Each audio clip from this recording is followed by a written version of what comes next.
Welcome back. We are going into week 8 of the 2023 college football season, which means we are more than halfway done of this football season. It has come and gone just like that. It's insane how fast these seasons go, which also means that coming up here in a couple of weeks that we will get our first actual playoff rankings. And I have yet to do a top 25 or top 10, anything like that, or my playoff teams. This is going to be kind of a video, like I'm going to do a top 10.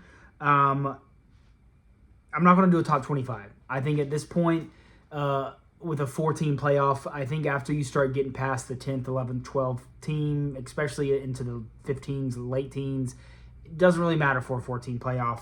Now, once we move forward to next season when there's 12 teams, then a top 25 would make more sense. So I'm just going to go over my first 10 teams, my top 10 teams, and then I'm going to do my first 2 out. So basically my first 12.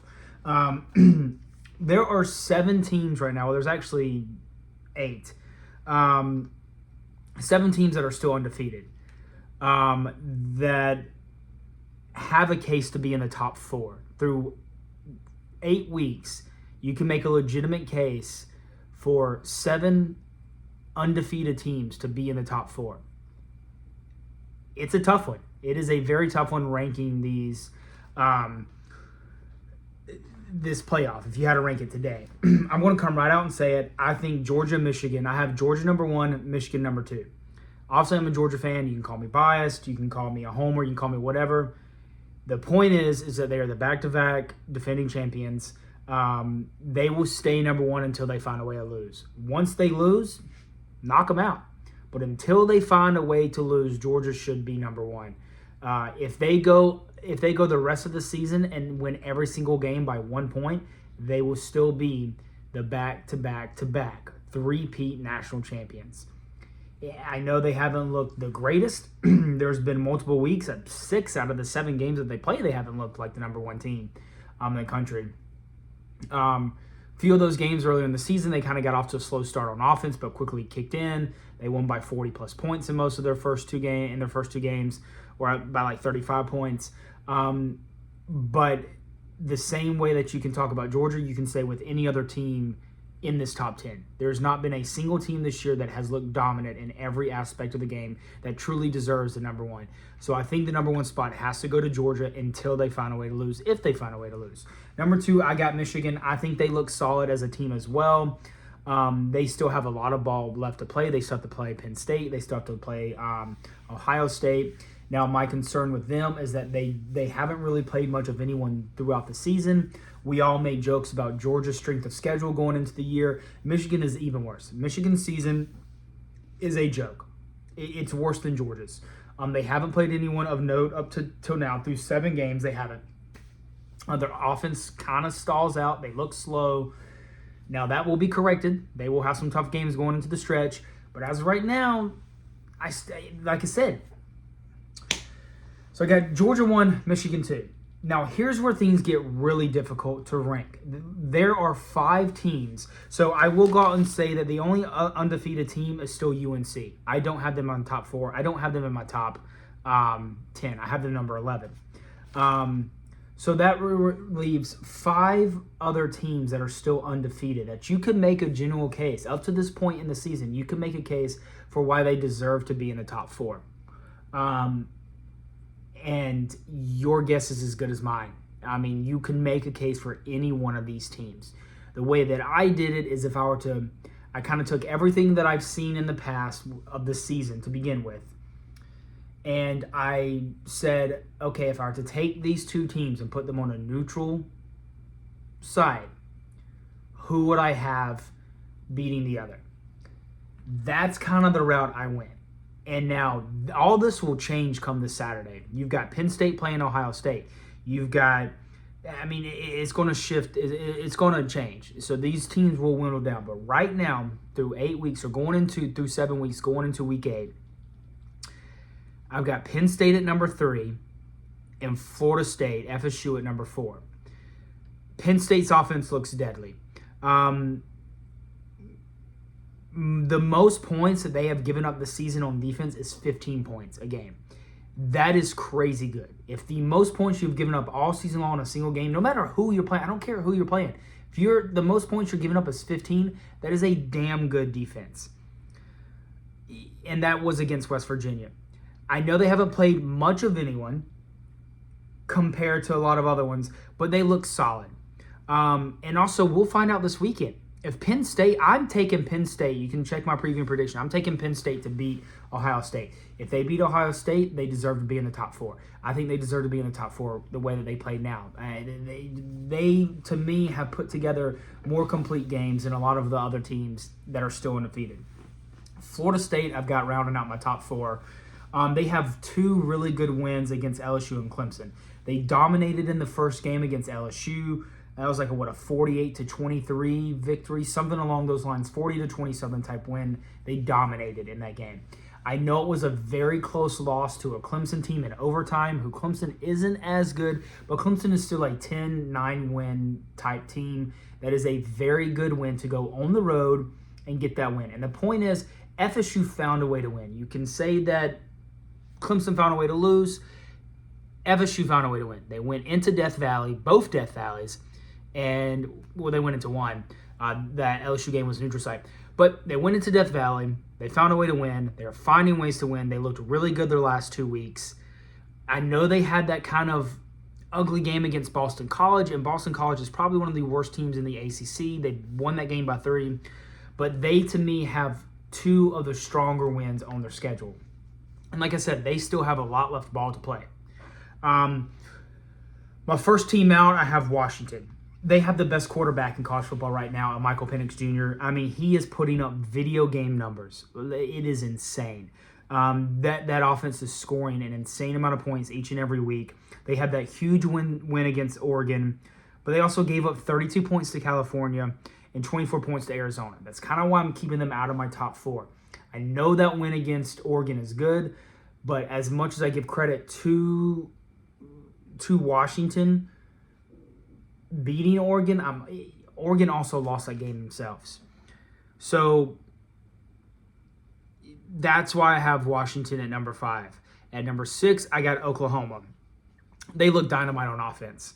But also they haven't played anyone other than Texas. They got that huge win against Texas in the Red River rivalry. That is a great win for them in that program. That does a lot for their season.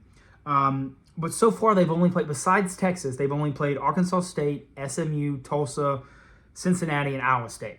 Those are the 5 other teams that they played. And in a couple of games, they just, call it sleepwalking, call it whatever you want, they just haven't also put together a full game.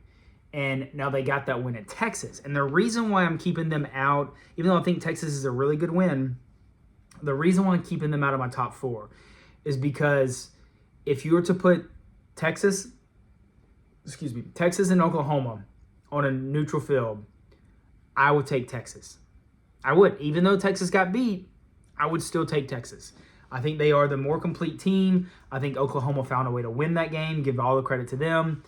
But in that conference championship, who I do believe will be Texas and Oklahoma again, I think Texas takes that. And at that point, you have to give the nod to Texas over Oklahoma. We'll find out. That team still has a lot left football to play, and it's going to get interesting. Rounding out my last undefeated, my top 7 besides UNC, who have at number 11, I've got Ohio State. I'm just going to be honest. I don't think they look good. I don't think they look physical on defense. They give up way too many points. They've had one good game so far. They look fully complete, and they also haven't played anyone. And the one team of note that is somewhat equal to their competition in Notre Dame, they barely beat, even though Notre Dame had 10 men on the field for their last 2 plays. You can call it what it is. Give credit to Ohio State. They won. But I still think that team is way too soft on defense, and Ryan Day cares more about what some 86-year-old Lou Holtz has to say than his team that he actually has on the field. I cannot see. I have Penn State beating Ohio State, and it would not surprise me if Michigan wins 3 straight years in a row. Ohio State finishes the regular season at 10-2. Now, here's the thing. This weekend, we'll find out.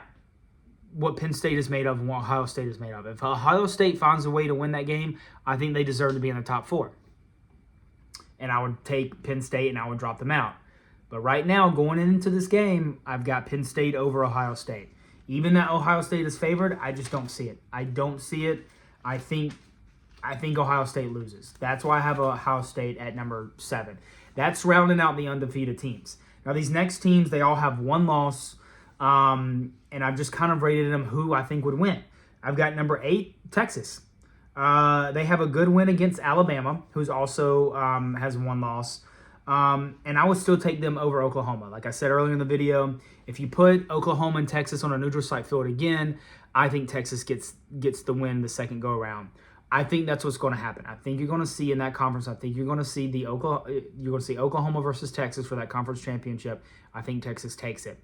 Texas can win out the rest of their games, depending on how the rest of the things shake up in the country. They could find themselves in the playoffs again. So we got Texas at number 8. At number 9, I have Oregon. Bo Nix is looking dynamite. He's looking phenomenal. He is also, he is probably the second best quarterback in the country, right behind Michael Penix Jr. And that Oregon and Washington game was phenomenal. It was so much fun. It was everything that it was hyped up to be. It was a great game. They're also putting up a ton of points. They just came up a little bit short. Just a little bit short. And so that's why I have them at number 9. And if I were to take Texas and Oregon on a neutral site field, I'm taking Texas. That's why I have Texas ahead of them. And I also think Texas has a better win against Alabama, where when Oregon finally stepped up to play someone, they took it out. Rounding out my top 10, I've got Bama. Speaking of the devil. And I question putting them here in the top 10, but I don't know who else to put ahead of Bama. I just don't. They haven't looked good this year. They just haven't. They can't figure out that offense. They look confused. I don't think they even know what they're trying to do on the offensive side of the ball. Jalen Milroe just looks lost. He had 2 good games against, Mississippi State and Ole Miss, but then they barely beat out a 2-5 Arkansas team. Arkansas played them to the wire, and they very easily could have won that game in Tuscaloosa. It's hard for me to see Alabama doing much of anything. They still have to play LSU. They still have to play Auburn. They still have to play Tennessee this weekend. Now, if they find a way to win those games, they still have to play Kentucky later in the year. If they find a way to win those games and they win out, then they deserve to be in the conversation of the college football playoff. But until I see some more solid play from them, I can't put them anywhere near the top 4. Number 10 is the highest I can go for them. That I can rank them in my ranking. The one good team that they played, I don't want to say the one good team, but of kind of same competition, they lost at home.